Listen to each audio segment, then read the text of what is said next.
Hello students, आप सभी का स्वागत है आपके अपने यूट्यूब चैनल एके क्लासेस पर। प्यारे बच्चों, इससे लास्ट वीडियो में हमने आपको क्लास 10th का चैप्टर नंबर 3 दो चर राशि वाले रैखिक समीकरण युग्म को कंप्लीटली सॉल्व करा दिया था बच्चा। ठीक है, यानी आपका चैप्टर नंबर 3 खत्म हो गया है। अब बच्चों इस वीडियो में हम चैप्टर नंबर 4 के बारे में बात करेंगे, जिसका नाम है बच्चा द्विघात समीकरण, क्वाड्रेटिक इक्वेशन। ये चैप्टर बच्चा अपने आप में बहुत इंपॉर्टेंट है और सिर्फ क्लास 10th के लिए ही नहीं, आने वाली एक्सरसाइज क्लास 12th 11th में भी इसका बहुत ज़्यादा यूज है। तो पूरा चैप्टर बहुत इंपॉर्टेंट है, 10th में भी इससे काफ़ी क्वेश्चंस पूछे जाते हैं। ठीक है, तो बिल्कुल भी इसकी मत कीजिएगा, वीडियो को पूरा देखिएगा। आज बच्चों हम इस चैप्टर की जो पहली एक्सरसाइज है 4.1 उसके बारे में डिस्कस करेंगे, उसके बेसिक के बारे में बताएंगे। क्या होता है द्विघात समीकरण, क्या इसका व्यापक रूप होता है, क्या इसके मूल होते हैं, कितने इसमें पद होते हैं, क्या इसके शून्यांक होते हैं, हर चीज़ के बारे में डिस्कस करेंगे और फिर कुछ क्वेश्चंस भी करेंगे। ओके बच्चा, चलिए तो बात करें सबसे पहले, जैसा कि चैप्टर का नाम है द्विघात समीकरण, तो इसके नाम से इंडिकेट हो रहा है द्विघात समीकरण। द्विघात समीकरण एक ऐसा समीकरण, एक चर राशि का समीकरण जिसमें उसकी सबसे बड़ी घात 2 हो, उसे हम द्विघात समीकरण बोलेंगे। ठीक है बच्चा, तो यहां पर लिखेंगे बच्चा द्विघात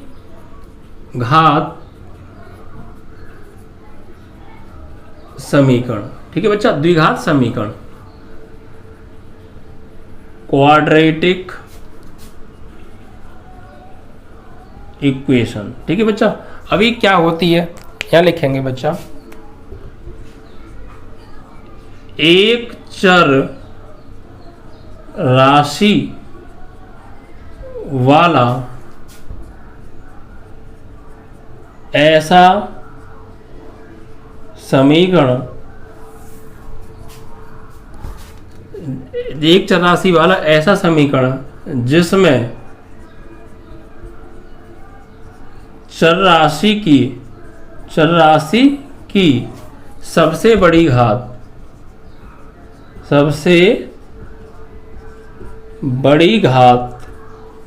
2 हो। ठीक है बच्चा, एक चर राशि वाला ऐसा समीकरण जिसमें चर राशि की सबसे बड़ी घात 2 हो, उसे हम द्विघात समीकरण बोलते हैं। ठीक है, उसे द्विघात समीकरण कहते हैं। ठीक है बच्चा, एक चर राशि वाला एक ऐसा समीकरण जिसमें उस चर राशि की सबसे बड़ी पावर 2 हो, उसे हम क्वाड्रेटिक इक्वेशन कहेंगे। ठीक है बच्चा, अब बात करें इसका मानक रूप। इसका मानक रूप क्या होता है? मानक रूप, ठीक है, जैसे हम स्टैंडर्ड फॉर्म भी बोलते हैं बच्चा। ठीक है बच्चा, स्टैंडर्ड फॉर्म। तो द्विघात समीकरण की जो स्टैंडर्ड फॉर्म होता है, जो मानक रूप होता है बच्चा, ये होता है ax² + bx + c = 0। इसे इसका व्यापक रूप बोलते हैं। ठीक है बच्चा, वो मानक रूप बोलते हैं, स्टैंडर्ड फॉर्म बोलते हैं। जहां पर बच्चा ये जो a b c हैं ये वास्तविक संख्या होती हैं, जहां a, b, c कोई भी वास्तविक संख्याएं, यानी ए बी सी की जगह पर कोई भी वास्तविक संख्या आ सकती हैं, कोई भी रियल नंबर हो ए बी सी की जगह आ सकता है। और x क्या होती है? x क्या है? x चर राशि है, वेरिएबल है। ठीक है बच्चा, और यहाँ पर शर्त यह है क्योंकि बराबर में 0 होनी चाहिए। समीकरण की बच्चा दो साइड होती हैं, एक लेफ्ट हैंड साइड और एक राइट हैंड साइड। तो ये वाली लेफ्ट हैंड साइड है और बराबर 0 ये राइट हैंड साइड है। ठीक है बच्चा, तो समझ में आया। और यहाँ एक शर्त होती है कि a ≠ 0, a की वैल्यू कभी भी 0 नहीं होनी चाहिए। अब क्यों? ये शर्तें हैं द्विघात समीकरण होने के लिए, ABC any real number and a ≠ 0, यानी जो x² का गुणांक है वो कभी 0 नहीं होना चाहिए। b 0 हो सकता है, c 0 हो सकता है, नो प्रॉब्लम, बट a कभी भी 0 नहीं होना चाहिए। अब बात उठती है कि भाई क्यों a 0 क्यों नहीं होना चाहिए? तो एक बात बताइए भाई, ये है क्या? ये है द्विघात समीकरण। इसका नाम द्विघात क्यों कह रहे हैं हम? किसकी वजह से इसका नाम दो घात पड़ रहा है? क्योंकि यहाँ पर देखो x की पावर 2 है, इसकी वजह से हम इसको द्विघात बोल रहे हैं। अगर ये x की पावर 2 ही समाप्त हो जाए, x की पावर 2 इसमें बचे ही ना, तो क्या ये द्विघात होगा? फिर ये द्विघात नहीं होगा, फिर ये रैखिक हो जाएगा, क्योंकि यहाँ पर पावर 1 हो जाएगी। ठीक है बच्चा, तो यहाँ पर देखिए x की जो सबसे बड़ी पावर है वो 2 है, और इसी की वजह से इसे हम द्विघात बोल रहे हैं। अगर हम a को 0 बना दें, सपोज यहाँ पर देखिए, अगर हम a की जगह 0 लिख दें और into x square plus b x plus c बराबर 0 कर दें, तो बच्चा अगर हम a को 0 बना देंगे तो 0 को गुणा इसमें होगा, तो ये भी 0 हो जाएगा, फिर ये बी एक्स प्लस सी बराबर 0 बचेगा। तो जिसकी वजह से इसका नाम द्विघात पड़ रहा था वो खुद 0 हो गया, वो रहा ही नहीं, तो फिर इसका ये द्विघात कैसे कहेंगे फिर हम इसको? जिसकी वजह से ये द्विघात इसका नाम पड़ रहा था, एक ही जगह 0 लगा के हमने उसी को 0 बना दिया, तो फिर अब ये द्विघात कहाँ रहा? अब तो ये एक घात का हो गया, देखो, क्योंकि 2 घात बना तो 0 हो गया। तो इसीलिए हम कहते हैं कि a की वैल्यू 0 नहीं होनी चाहिए, क्योंकि अगर a की जगह 0 हो गया तो स्क्वायर 0 हो जाएगा, और ये 0 हो गया तो फिर ये द्विघात समीकरण नहीं रहेगा, फिर ये एक घात का समीकरण बन जाएगा, इसीलिए ये 0 नहीं होना चाहिए। ठीक है बच्चा, चलिए अब बात करें कि इस द्विघात समीकरण के जो है इसमें पद कितने होते हैं, अधिकतम कितने पद हो सकते हैं? तो बच्चा यहाँ ध्यान रखिएगा, नोट डाल लिख दीजिएगा, लिख दिया द्विघात समीकरण में अधिकतम बोल रहा हूं, अधिकतम, इससे ज्यादा नहीं हो सकते, अधिकतम 3 पद हो सकते हैं, 3 से ज्यादा पद नहीं हो सकते बच्चा। ठीक है, अधिकतम 3 ही पद होंगे, एक तो स्क्वायर वाला, फिर उससे एक छोटी घात, एक घात वाला, फिर 0 घात वाला। यहाँ पर x की पावर 0 है, इसलिए हम इसको लिखते नहीं, क्योंकि x की पावर 0 की वैल्यू 1 होती है। ठीक है, तो एक x स्क्वायर वाला, एक x वाला और एक अचर पद, जिसके पास ना x है ना कुछ है। ठीक है बच्चा, तो इसमें 3 पद हो सकते हैं अधिकतम। वैसे मैं आपको पहले भी डिस्कस कर चुका हूँ, जिस समीकरण की जितनी सबसे बड़ी घात होगी उससे एक अधिक उसमें पद हो सकते हैं। जैसे इसमें सबसे बड़ी घात 2 है, तो 2 में 1 जोड़ो, एक अधिक यानी 3 हो गए, तो 3 पद हो सकते हैं, 3 से ज्यादा पद इसमें नहीं हो सकते। कम से कम इसमें 1 पद हो सकता है, कम से कम 1 पद हो सकता है। जैसे एग्जाम्पल समझ लीजिए आप, एक पद कैसे, जैसे मैंने लिख दिया 5x स्क्वायर, तो ये एक द्विघात समीकरण है, क्योंकि इसमें चर राशि की सबसे बड़ी घात 2 है, तो ये एक द्विघात है। तो एक पद अधिकतम इसमें हो सकता है, और ज्यादा कम से कम 1 पद हो सकता है, और ज्यादा से ज्यादा इसमें 3 पद हो सकते हैं। क्यों 3 पद हो सकते हैं आप समझ गए? एक तो जो घात के ऊपर इसका नाम पड़ा है वो घात वाला, फिर उससे छोटी घात वाला, फिर उससे छोटी घात यानी अचर पद। ठीक है, तो इससे ज्यादा इसमें 3 पद से ज्यादा नहीं हो सकते हैं, और अधिक कम से कम 1 पद हो सकता है। ये बात अब आपको समझ में आ गई। अब देखिए इसके बाद इसमें अगर हम बात करें कि इसके द्विघात बहुपद के शून्यक किसे बोलते हैं, शून्यक बोल दो बच्चा। देखिए एक चीज ध्यान रखिएगा, द्विघात बहुपद नहीं समीकरण, द्विघात समीकरण के अब हम बात करेंगे शून्यक या शून्यक या हल या गुणनखंड या मूल। ये बच्चा एक ही बात है लगभग, ध्यान रखिएगा। द्विघात समीकरण के शून्यक बोल दो, हल बोल दो, गुणनखंड बोल दो या मूल बोल दो, एक ही बात होती है। ठीक है बच्चा, शून्यक मतलब जीरोज, हल मतलब सॉल्यूशन, गुणनखंड मतलब फैक्टर और मूल मतलब रूट्स। ठीक है बच्चा, तो ये विशेष ध्यान रखिएगा। द्विघात समीकरण को शून्यक बोला जाए, किसी सवाल में शून्यक बोलेगा, किसी सवाल में हल बोलेगा, किसी सवाल में मूल बोलेगा, किसी सवाल में गुणनखंड बोलेगा, एक ही बात है, ये बात ध्यान रखिएगा। अब द्विघात समीकरण के शून्यक, गुणनखंड, मूल, हल होते क्या हैं? तो बच्चा देखिए, चर राशि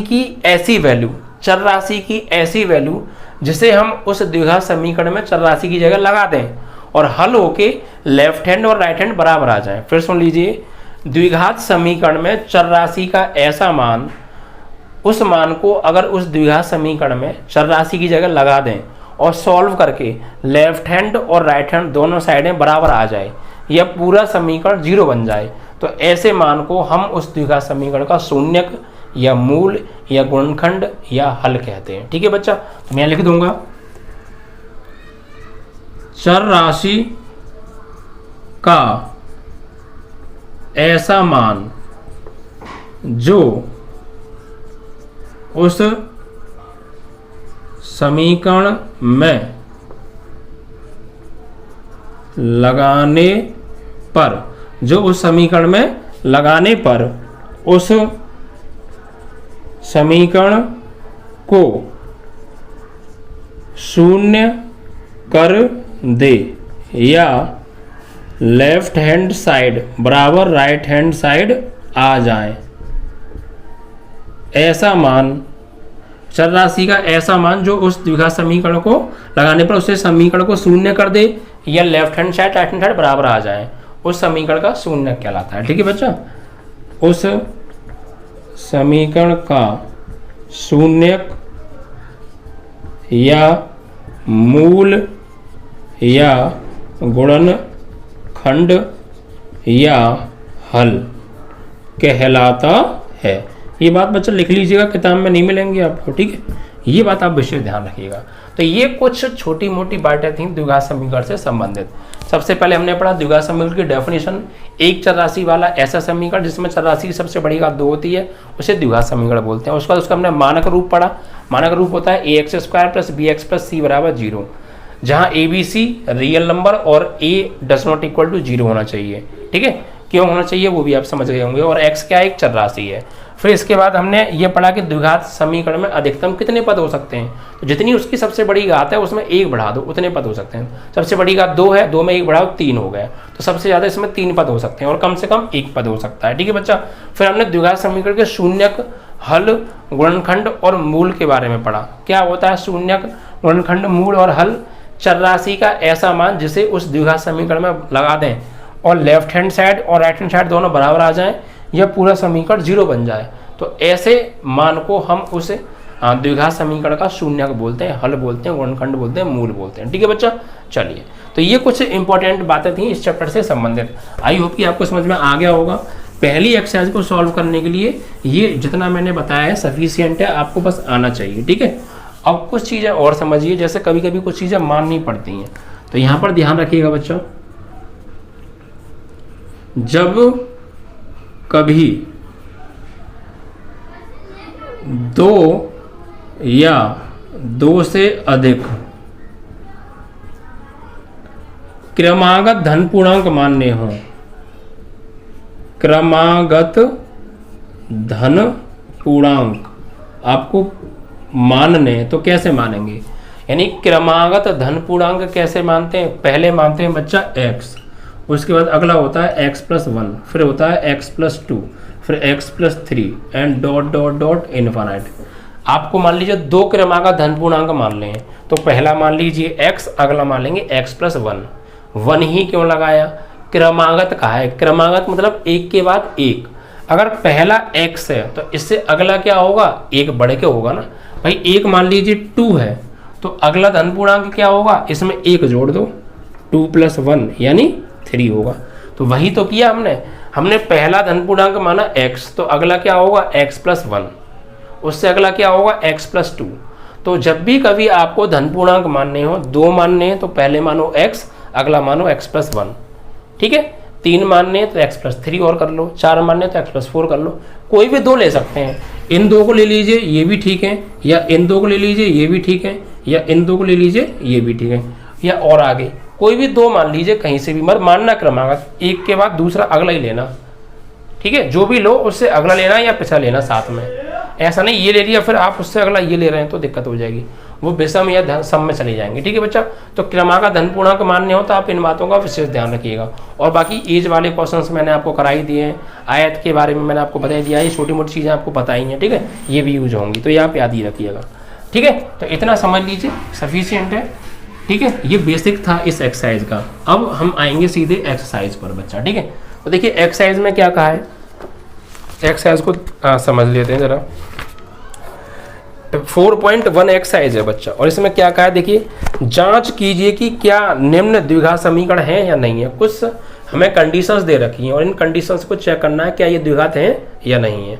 तो द्विघात हम कैसे पहचानेंगे? कोई भी हमें समीकरण दे रखा है, उसमें सिर्फ हमें कुछ नहीं करना, चर राशि की सबसे बड़ी घात देखनी है। अगर सबसे बड़ी घात 2 है तो वो एक द्विघात है, उससे बड़ी नहीं होनी चाहिए। उससे छोटी ना हो, और उससे छोटी हो लेकिन दो भी हो, ऐसा ना हो छोटी हो दो ही ना हो तो बात बिगड़ेगी। पहला सवाल और इसका पहला पार्ट क्या चेक करना है, हमें ये जांच करना है कौन कौन इसमें द्विघात समीकरण है। तो पहला सवाल देखिए क्या दे रखा है, x + 1 का होल स्क्वायर बराबर 2x - 3। ये तो देखिए फॉर्मूले वगैरह, ये whole square, whole cube, a² - b², ये सारे फॉर्मूले मैं आपको करा चुका हूँ पीछे की वीडियोज में। आप रेगुलर वीडियो देख रहे हैं तो समझ में आ रहा होगा। अब देखिए बच्चा, इसको हमें जांच करनी है कि ये द्विघात समीकरण है या नहीं है। तो कभी कभी क्या होता है, हम देखते ही पहचान लेते हैं कि ये द्विघात समीकरण है या नहीं है, और कभी कभी हमें सॉल्व करना पड़ता है, क्योंकि कभी कभी ऐसा हो जाता है जो दिखता है वो होता नहीं है, जो होता है वो दिखता नहीं है। ठीक है बच्चा, चलिए तो हम इसको सॉल्व करेंगे थोड़ा सा। ठीक है, चलिए कैसे, देखो ये a + b का होल स्क्वायर, ये a है और ये b है, तो a + b का होल स्क्वायर फॉर्मूला खोल दीजिए। तो क्या होता है बच्चा, a का स्क्वायर यानी x का स्क्वायर, b का स्क्वायर यानी 1 का स्क्वायर, और प्लस 2ab, a की जगह x और b की जगह 1, जहाँ a बोलूँ वहाँ x, जहाँ b बोलूँ वहाँ 1 लगाना है।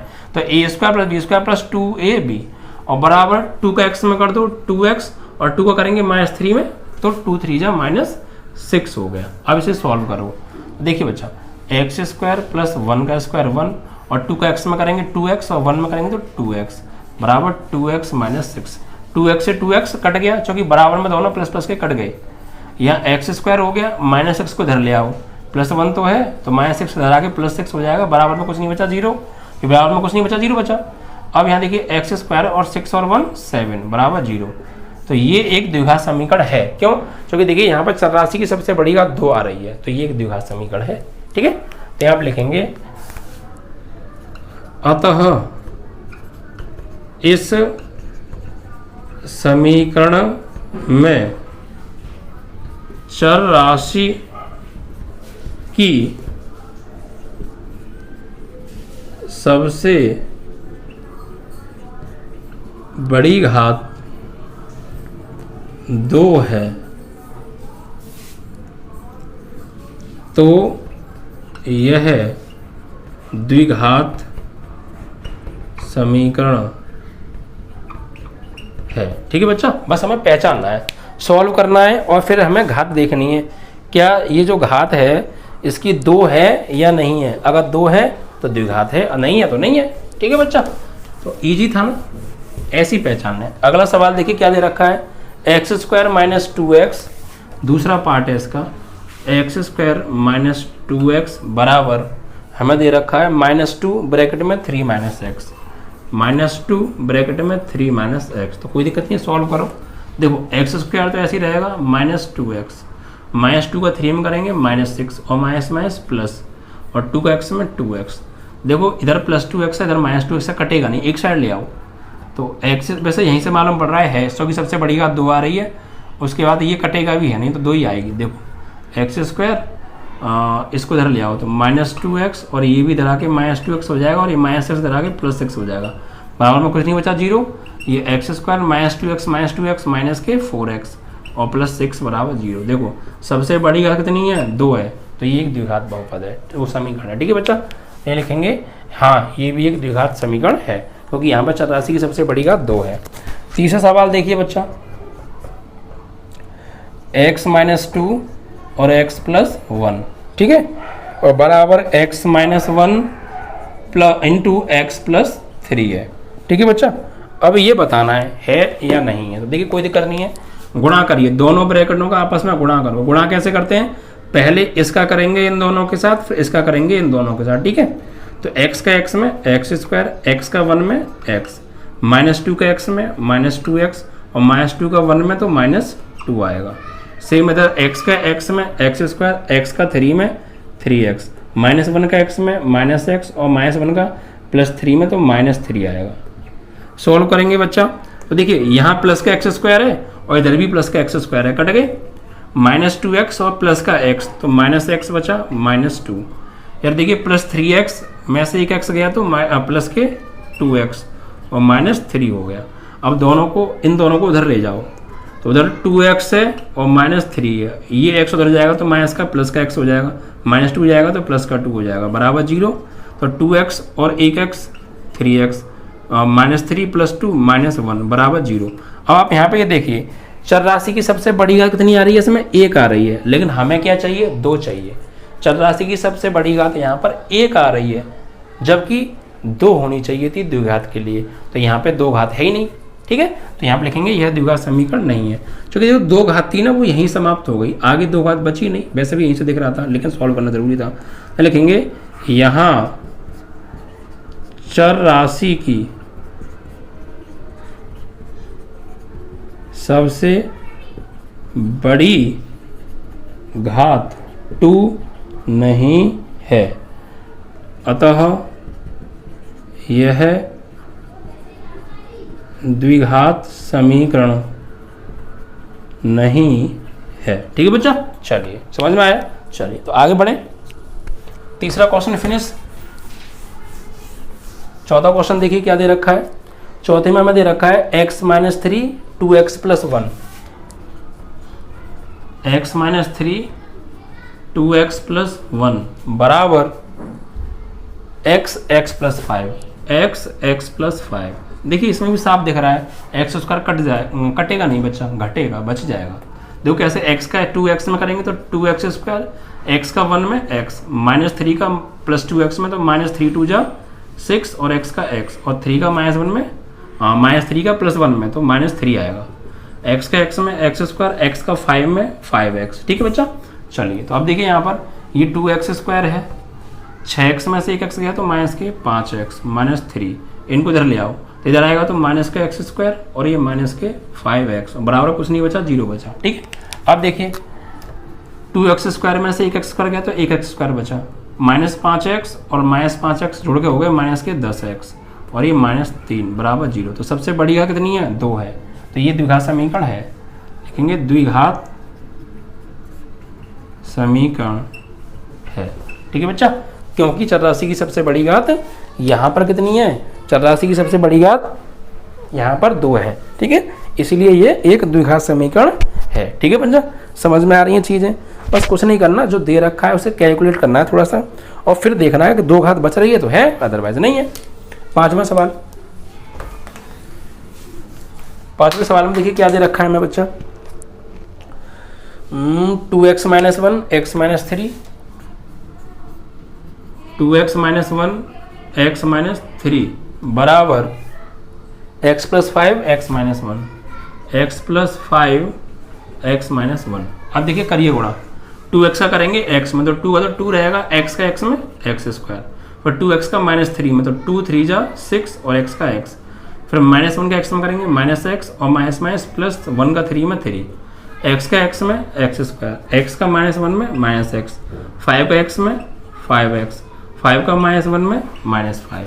सॉल्व करो बच्चा, ये देखिए 2x स्क्वायर है, इस x स्क्वायर को इधर ले आओ तो -x स्क्वायर हो जाएगा, -6x और -1x -7x और ये प्लस का 3 बराबर।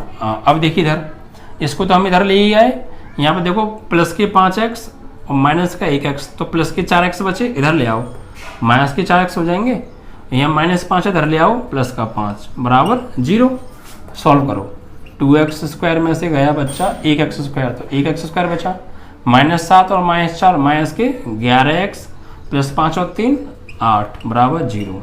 इसको पूरा मानक रूप में चेंज करके हम देखते हैं। तो यहाँ पर देखो सबसे बड़ी घात कितनी है, 2 है, तो ये एक द्विघात समीकरण है। ठीक है बच्चा, इसके बाद आपका अगला प्रश्न है छठवां, क्या दे रखा है, x² + 3x + 1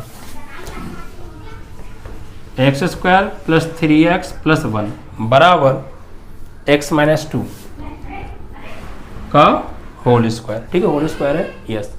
देखिए अब सॉल्व करो इसे, तो ये x² + 3x + 1 है, a - b का होल स्क्वायर, तो a का स्क्वायर प्लस b का स्क्वायर -2ab। ठीक है, x स्क्वायर से x स्क्वायर कट गया, तो देखिए x स्क्वायर अब इसमें आ ही नहीं रहा कहीं भी, जो था वो कट गया, तो ये द्विघात समीकरण नहीं होगा क्योंकि इसमें स्क्वायर है ही नहीं। तो 3x + 1 बराबर 2 का स्क्वायर 4 और 2 दूनी 4x, तो इसको इधर ले आओ, 4x और 3x इधर आएगा तो प्लस के 4x और 3x 7x, 4 आएगा तो इधर -4 + 1 -3 बराबर 0। यहाँ पे सबसे बड़ी घात 1 है, ये द्विघात समीकरण नहीं है। ठीक है, तो बस जांचना था हमें, बताना है यस या नो। तो सॉल्व करो, देखो है तो ठीक है, अच्छी बात नहीं तो नहीं है। नेक्स्ट x+1 का x+2 का होल क्यूब, 8वां सवाल है ये 7वां है। x+2 का होल क्यूब बराबर 2x x² - 1, 2x x² - 1। तो होल क्यूब का फॉर्मूला क्या होता है बच्चा, a का क्यूब प्लस b का क्यूब प्लस 3ab और ब्रैकेट में a प्लस b। a की जगह x लगाना है, b की जगह 2 लगाना है। तो a की क्यूब प्लस b की क्यूब प्लस 3ab कोष्टक में a प्लस b और बराबर यहाँ पर देखिए बच्चा क्या है, 2x का अंदर गुणा करेंगे तो 2x का x² में x क्यूब और 2x का -1 में तो -2x। अब देखिए यहाँ पर सॉल्व करते हैं, यहाँ पर सॉल्व करेंगे तो ये x क्यूब है, ये 2 की घात 3 8 और 2 तिया 6x और ब्रैकेट में x प्लस 2 बराबर 2x cube minus 2x। Solve करना पड़ेगा पहले बच्चा, x cube plus 8 plus 6x का x में करेंगे 6x², 6x का 2 में करेंगे 6 दूनी 12x, ठीक है। और यहाँ पे बराबर 2x क्यूब माइनस 2x। अब क्या करो, इन सब को उधर ले जाओ। तो बच्चा उधर 2x क्यूब है और ये 1x क्यूब चला जाएगा तो -x क्यूब, ठीक है। इधर 6x² जाएगा तो -6x, इधर -2x है, 12x जाएगा तो -12x और 8 जाएगा तो -8, ठीक है। और बराबर में क्या बचा 0, कुछ नहीं किया, इन सब को हम उठा के उधर ले गए। देखो 2x क्यूब में से 1x क्यूब गया तो 1x क्यूब बचा, ये 6x और ये एक चीज़ तो रह गई आपकी, ये 6x² है बच्चा, है ना।